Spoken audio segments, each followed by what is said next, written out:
Lionel মেসিও পুলিশকে বোঝানোর চেষ্টা করেন যে শতদ্রু দত্তের কোনো দোষ নেই। অরূপ বিশ্বাস রীতিমতো থ্রেট করে, রীতিমতো ক্ষমতা দেখিয়ে শতদ্রু দত্তের কাছে 20% টিকিট কমপ্লিমেন্টারি হিসেবে চেয়েছিলেন, যেটা শতদ্রু দত্ত মানা করে দেন।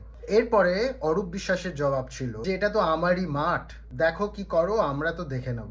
ভাই, যুবভারতী তোর বাবার মা?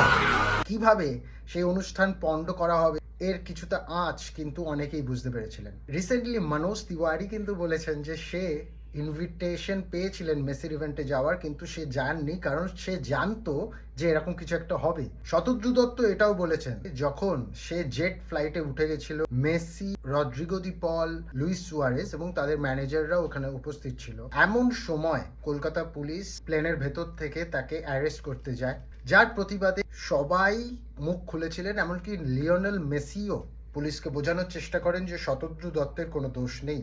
তবুও পুলিশি ক্ষমতা দেখিয়ে এবং প্রশাসনের ক্ষমতা দেখিয়ে লিওনেল মেসির সামনে বাংলার মাটা হেঁট করে দেয় যে লোকগুলো, সে লোকগুলো আজও বহাল তবিয়তে ঘুরে বেড়াচ্ছে। যারা এই কাণ্ডের পেছনে ছিলেন তাদেরকে কিন্তু গারদের পেছনে দেখতে চাই। আপনারা কি একমত? তাহলে কমেন্টে মেসি লিখুন।